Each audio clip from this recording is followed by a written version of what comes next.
সন্দেশখালীতে যখন একের পর এক ঘটনা ঘটছে এবং এখনো পর্যন্ত পরিস্থিতি উত্তপ্ত হয়ে রয়েছে, তখন আর একটা ছবি আমরা কি দেখছি? চাকরি চেয়ে ফের পথে চাকরি প্রার্থীরা।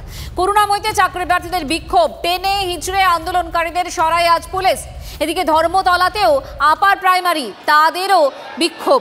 একই সঙ্গে আমরা দুটো ছবি আপনাদেরকে দেখাচ্ছি, করুণাময়ী আর ধর্মতলায় চাকরি প্রার্থীদের বিক্ষোভ। আর কতদিন তাদের এভাবে পড়ে থাকতে হবে রাস্তায় রাস্তায়? কবে তারা চাকরি পাবেন সেই প্রশ্ন তুলে আরও একবার পথে প্রতিবাদে চাকরি প্রার্থীরা।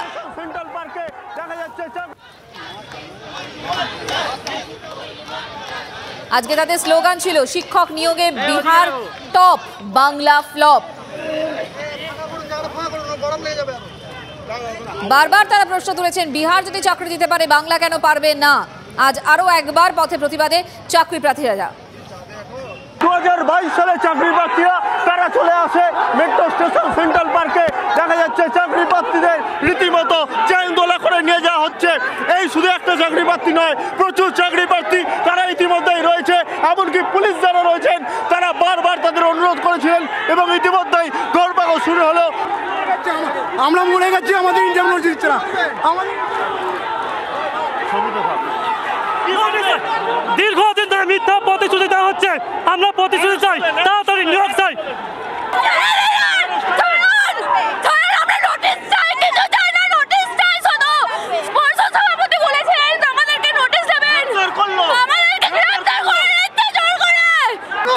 আমাদের কোনো আইনি যোজনা নেই, আমাদের নিয়োগ দিচ্ছে না। কেন জানি না, কেন জানি আমাদের নিয়োগ দিচ্ছে না। আমাদের বাধ্য করতে হয়ে গেল। রীতিমতো চাকরি প্রার্থী যারা তাদের 5 বছর থেকে আমরা বঞ্চিত। আজকে যেখানে নিয়ে যাবেন চলুন, আমাদের ইন্টারভিউ নোটিশ না হওয়া পর্যন্ত আমাদের নোটিশ দিন, না হয় মৃত্যু দিন।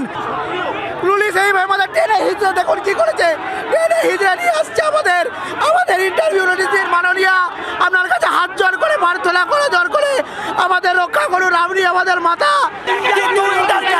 আমরা 5 বছর বঞ্চিত, আমরা ইন্টারভিউ নোটিশ চাইতে এসেছি, আমরা অন্য কেউ নয়। চাকরি প্রার্থীরা তারা বলছেন তারা বিকাশ ভবন অভিযান করতে এসছেন, তারপরে তাদের গ্রেপ্তার করা হচ্ছে।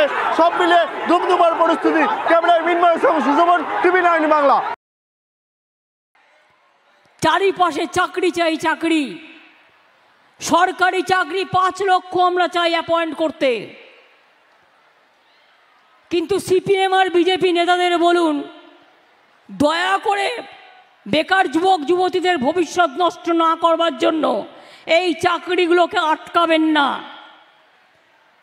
ভোটে গিয়ে কথাগুলো বলুন, কোর্টে যে কেউ যেতে পারে, এটা তার সাধারণ অধিকার। কিন্তু তাই বলে একটু মায়া লাগে না? এত টিচার নেওয়া হবে, পোস্ট খালি আছে, আপনাদের জন্য নিতে পারছি না। মানে এই বিজেপি সিপিএম আর কংগ্রেসের নেতাগুলোর জন্য, কয়েকটা ফুরফুরের জন্য। প্রজাপতি ফুরফুরে উড়ে বুড়ে বেড়াচ্ছে, চাকরি পেলে তাদের লোকসান।